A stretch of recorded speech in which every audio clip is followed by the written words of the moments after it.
Assalamualaikum warahmatullahi wabarakatuh. Kepada seluruh kader, pengurus dan pemirsa Persatuan Umat Islam, malam ini kita kedatangan tamu istimewa kita, tokoh PUI. Beliau adalah Ketua Majelis Syuro PUI periode 2024-2029. Kita sapa dulu Pak Kiai. Assalamualaikum warahmatullahi wabarakatuh. Waalaikumsalam warahmatullahi wabarakatuh. Sehat Pak Kiai? Alhamdulillah. Ya. Khair, alhamdulillah. Alhamdulillah. Para pemirsa sekalian, di malam ini kita akan membedah bagaimana bahwa di tahun 2024 kita telah melewati beberapa momentum di PUI. Yang pertama adalah pemilihan raya. Kita sudah memilih tokoh-tokoh terbaik dengan 15 tokoh terpilih lewat pemilihan raya. Yang selanjutnya di bulan Desember 2024 kita menggelar sidang Majelis Syuro PUI sekaligus juga mengakhiri masa periode Majelis Syuro periode 2019-2024. Pak Kiai, kita ingin mengetahui, tentu ini juga menjadi harapan seluruh anggota PUI, produk apa saja yang dihasilkan oleh Majelis Syuro. Iya, terima kasih Saudara Dr. Kana. Yang kebetulan Saudara Kana ini sebagai sekjen terpilih juga sebagai ketua Bapira ya, Badan Pemilihan Raya. Saya ucapkan terima kasih, jazakumullah khairan, sukses dalam menjalankan amanah. Nah, setelah Bapira dilaksanakan, kemudian dilanjutkan dengan sidang Majelis Syuro pertama di Jakarta di Hotel Sahid tanggal 27-28 Desember ya. Ya. 2 malam lah ya, 2 malam. Dalam sidang Majelis Syuro pertama, alhamdulillah berjalan sukses dan melahirkan 3 produk, 3 keputusan strategis, yang itu juga amanah dari anggaran dasar, anggaran rumah tangga PUI. Yang pertama adalah melahirkan susunan kepengurusan Majelis Syuro dan pimpinan pusat PUI. Yang kedua, melahirkan rencana strategis PUI ke depan, terutama periode 2024 dan 2029. Juga yang ketiga, perubahan-perubahan ADART. Nah, anggaran dasar, anggaran rumah tangga. Tentu yang pertama, susunan kepengurusan PUI pada hari ini mungkin ada perubahan-perubahan sedikit. Susunan kepengurusan pimpinan pusat PUI ke depan lebih disimpelkan. Jadi struktur minimalis tapi kaya fungsi, insya Allah. Jadi keputusan Majelis Syuro itu diantaranya mengamanahi kepada saya, Nur Hasan Zaidi, selaku Ketua Majelis Syuro, yang sebelumnya Kang Ahmad Heriawan. Nah, amanah ini tentu amanah yang berat, tapi saya optimis amanah ini adalah tidak hanya dijalankan secara pribadi, karena kekuatan PUI adalah ada pada kekuatan amal jama'i, amal kolektif. Nah, produk Majelis Syuro itu tersusun, terpilihnya juga para wakil ketua Majelis Syuro. Para wakil ketua Majelis Syuro yang terdiri dari Ustadz Haji Nazar Haris, Pak Haji Iding, dan Kang Munandi. 3 orang ini mendampingi saya sebagai wakil ketua Majelis Syuro.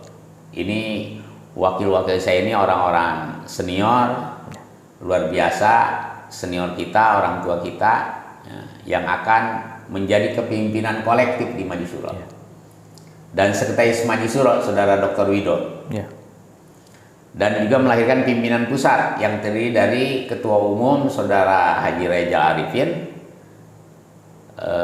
sekjennya Saudara Dr. Haji Kana Kurniawan, dan bendumnya Saudara Zainal, Jenderal. dan juga Ketua Dewan Pertimbangan Pusat Saudara Haji Nur Ihsan Zaidi. Memang tidak ada Dewan Pakar sekarang, dan tidak ada Dewan Syariah, tapi Dewan Syariah digantikan istilahnya dengan Ketua Majelis Masyayikh. Ini juga produk dari Majelis Syuro, yaitu Ketua Majelis Masyayikh ini Dr. Haji Ahmad Heriawan yang sebelumnya Ketua Majelis Syuro. Ketua Majelis Masyayikh ini fungsinya adalah Dewan Syariah. Ya. Masyayikh ini tentu agak unik ini. Masyayikh ini ya orang yang dituakan, al-alamah, ulama, ya. Ini kosakata di dalam kultur, dalam Islam, dalam bahasa Arab. Masyayikh ini syekh, ya. Dia ulama, dia yang dituakan, dia yang punya pengalaman, dia orang tua, ya. Kata kosakata bahasa Arab itu hikmatus syuyukh wa hamasyatus syabab. Jadi bijaknya para masyayikh ini, orang tua ini adalah harus didampingi oleh anak-anak muda. Makanya kepengurusan sekarang ini luar biasa. Regenerasi di PWI banyak yang mengapresiasi, terutama di lembaga Tanfidi, Dewan Pengurus Pusat. Kang Kana selaku sekjen, juga bersama ketua umumnya Saudara Raizal Arifin, anak muda, umur masih muda, tapi sebenarnya tidak muda-muda amat. 40 tahun tuh kaya pengalaman. Rasulullah juga diangkat menjadi nabi, amanah yang sangat besar, membangun peradaban dunia, peradaban Islam, umur 40. Jadi kalau ngurus PWI umur 40 ya insya Allah punya kapasitas lah ya. Karena bagaimanapun kader dakwah ini kader yang sudah cukup dewasa dan kuat secara pengalaman dan pemikiran. Barakallah buat Dewan Pengurus, karena memang tulang punggung PWI itu di Dewan Pengurus, lembaga Tanfidinya. Majelis Syuro adalah kebijakan-kebijakan strategis. Nah, itu kepemimpinan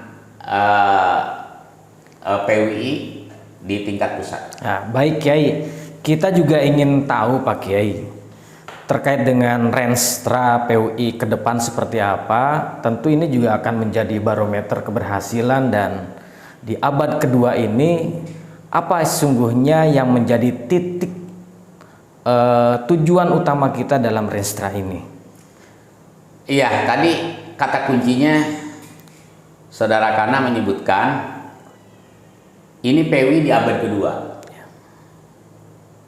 Abad kedua ini alhamdulillah kita ditakdirkan lahir pada abad kedua PWI. Dan saya yakin di abad kedua ini PWI akan mengalami lompatan kemajuan, dan sudah ditandai banyak kemajuan. Tapi juga banyak PR, banyak peluang amal soleh, tapi juga prestasi dari periodisasi Ustadz Ahmad Heriawan, ya, 20 tahun yang lalu, proses kaderisasi, proses pembinaan generasi muda tumbuh yang sekarang lahir di Dewan Pengurus Pusat.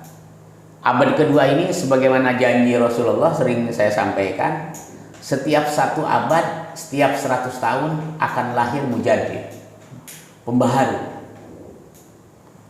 Ini hadis Rasulullah. Bahkan juga dikuatkan sebenarnya dalam ayat Al-Quran, a'udzubillahi minasyaitonirrajim, wa tilkal ayyam nudawiluha bainan nas.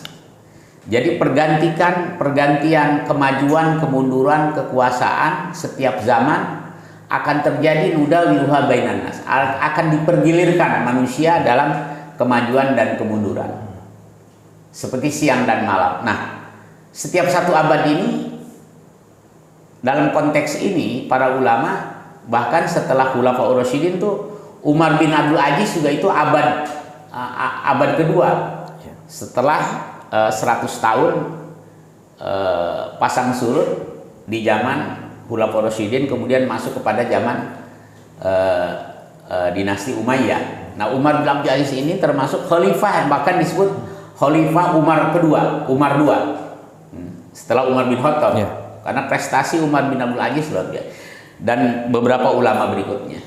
Nah, 100 tahun menurut ulama ini bisa juga dalam skala ormas, skala desa, skala keluarga, skala negara, bahkan skala dunia. Nah, ini skala ormas. Nah, pas PWI ini di abad kedua ke 107 tahun ya. Iya, 107. karena dihitung PUI berdiri 21 Desember 1917. Nah, abad kedua ini pada sebuah generasi di era global, era disrupsi ini, dan kita lahir pada abad kedua, mudah-mudahan bisa melanjutkan pewarisan para pemimpin Kiai Abdul Halim, Ajeng Sanusi dan Mr. Samsudin, kepemimpinan abad pertama. Untuk itu Renstra ini dirumuskan setangguh mungkin untuk di abad kedua. Yang berbunyi di dalam Renstra ini tentu secara konsep menjadi organisasi Islam terdepan, visinya menjadi organisasi Islam terdepan dalam mewujudkan umat Islam yang berdaya saing, berkeadaban dan berkontribusi dalam pembangunan bangsa Indonesia serta perdamaian dunia. Kata kuncinya adalah berdaya saing, ya. Menjadi organisasi Islam yang mewujudkan umat Islam yang berdaya saing. Di era global dan era disrupsi ini, anak-anak muda umat Islam harus punya daya saing karena menghadapi perubahan-perubahan zaman yang sangat cepat. Kalau kita tidak punya daya saing itu punya kemampuan fastabiqul khairat. Kualitas ilmiah, kualitas ilmu, spirit idealisme, dan kita punya intisab. Insya Allah dengan bekal intisab punya kekuatan daya saing. Yang terpenting kita tidak berhenti belajar. Berkeadaban, tentu punya karakter berkeadaban dalam berjamaah, dalam berorganisasi. Karena di PW ini yang kita garis bawahi, kekuatan kita adalah amal jamaah, bukan personal, amal jamaah. Dan tentu untuk kontribusi terhadap pembangunan Indonesia dan perdamaian dunia. Nah, ini bagaimana kita mengkaitkan antara konsep Islah Samaniyah dengan visi misi Renstra itu sendiri gitu. Nah, tentu intisab sebagai landasan ideal, landasan dasar, ya. Intisab ini nasabah artinya intisab itu saling mempertautkan, saling menasabkan, saling menguatkan dengan bunyi bismillah syahadaten Allahu ghayatuna.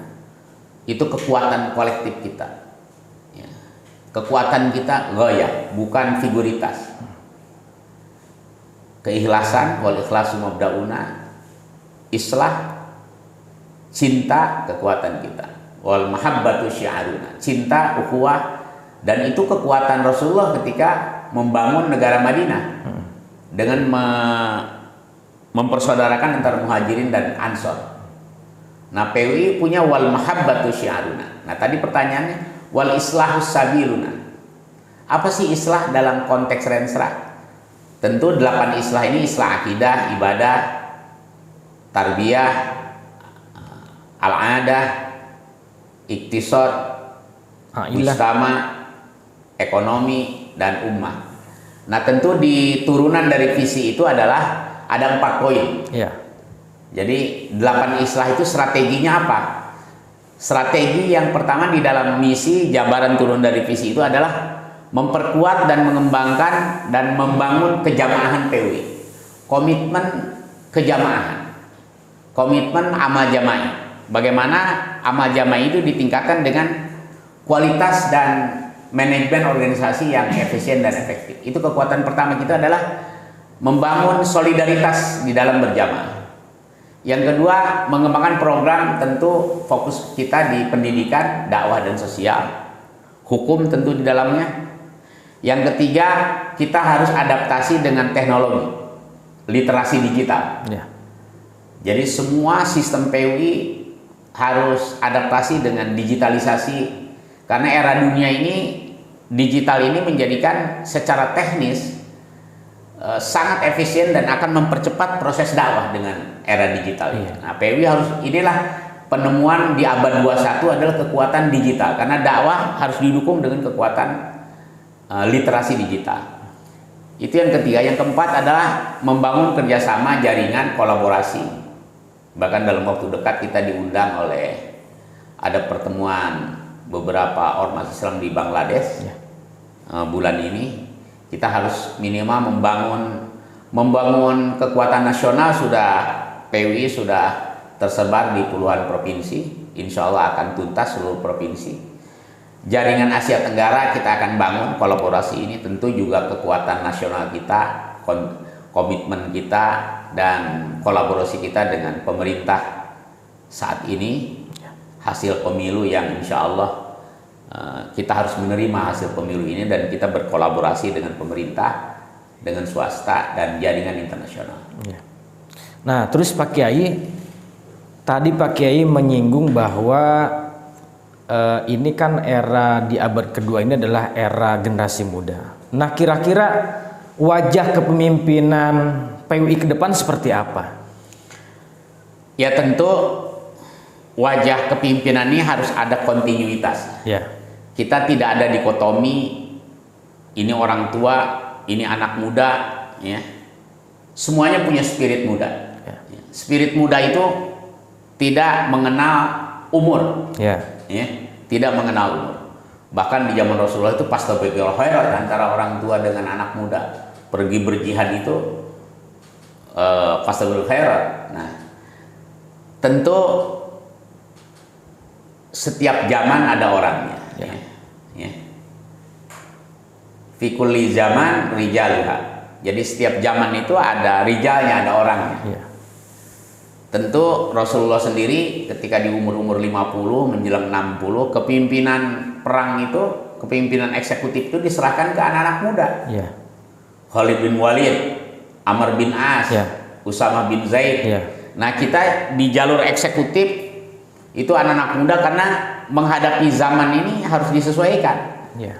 Nah, orang tua sebagaimana kata pepatah Arab, hikmatus syuyukh wa hamasyatus sabab.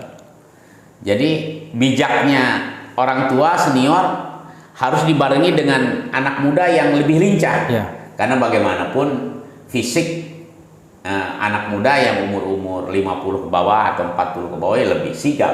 Ya. Orang tua berbagi tugas. Jadi di Majlis Syuro ini kumpulan para masyayikh, eksekutif juga di dalamnya. Berbagi tugas, Majlis Syuro merumuskan kebijakan-kebijakan strategis.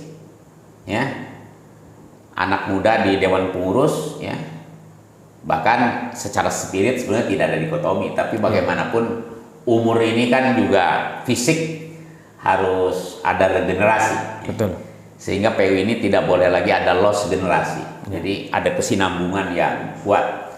Saya percaya kepemimpinan ke depan, bahkan Republik ini juga dulu Sultan Syahrir di umur 34 tahun jadi Perdana Menteri. Ya.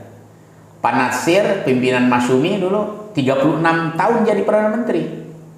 Ya, bahkan putranya Mbah Hasyim Asy'ari juga ayahnya Gus Dur, ya, di umur di bawah 30 jadi Menteri Agama, ya. Ya.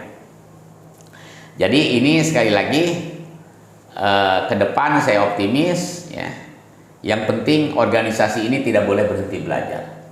Kita harus menyesuaikan dengan bahasa zamannya. Tentu substansi intisab ini itulah ruh kita yang tidak pernah akan usang, karena intisab itu isinya ya tauhid semua. Bismillah, syahadaten, dan diakhiri Allahu Akbar. Itu energi yang tidak pernah habis. Ya. Insya Allah. Ya. Itu Nah, itu lalu saja. ini Pak Kiai, PUI ini kan terkenal sebagai organisasi yang konsennya itu di bidang pendidikan. Kita punya sekolah, punya kampus. Nah, desain pengkaderan untuk mencapai apa yang diharapkan oleh kita itu seperti apa? Desain pengkaderan itu. Karena kita yakinlah dengan tiap tahun kita memproduksi banyak kader-kader. Nah, konsep kaderisasi yang paling ideal menurut Pak Kiai seperti apa? Ya tentu referensi tentang bagaimana melahirkan generasi khairul ummah, ya. Bahwa Allah menyampaikan kuntum khairu ummatin ukhrijat linnas, ya. Bahwa kamu adalah generasi khairul ummah. Tentu khairul ummah yang terbaik itu adalah para sahabat Rasulullah. Bagaimana kita melahirkan kaderisasi, kader-kader dakwah? Ya terintegrasi. Ya. Tentu basisnya adalah kita pendidikan. Pendidikan kita ini PUI yang sebagian besar madrasah dan sekolah itu menjadi basis kaderisasi. Ya. Karena dari awal Republik ini berdiri itu kaderisasi itu melalui pendidikan. baik non formal maupun formal, Ya. baik melalui jalur himpunan mahasiswa maupun himpunan pelajar. Jadi terintegrasi. Ya. Ya, kaderisasi itu melalui proses guru, proses murid, alumni. Ya. Itu rekrutmen kita.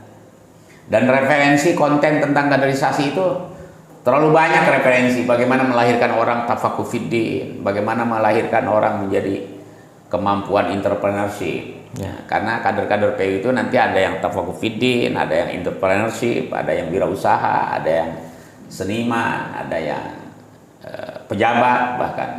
Karena dulu Mr. Samsudin juga kader PUI mewakili di kabinet Soekarno. Beliau juga Perdana Menteri pernah. Ya. Menteri Penerangan 2 periode. Ya. Mbah Halim, Ajengan Sanusi sebagai anggota BPUPKI. Jadi itu saya pikir kader-kader dakwah yang juga berkontribusi pada level negara.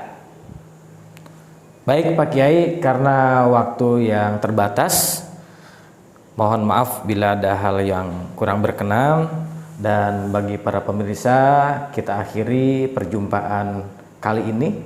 Mohon maaf bila ada hal yang kurang berkenan. Pak Kiai, Assalamualaikum warahmatullahi wabarakatuh. Waalaikumsalam warahmatullahi wabarakatuh.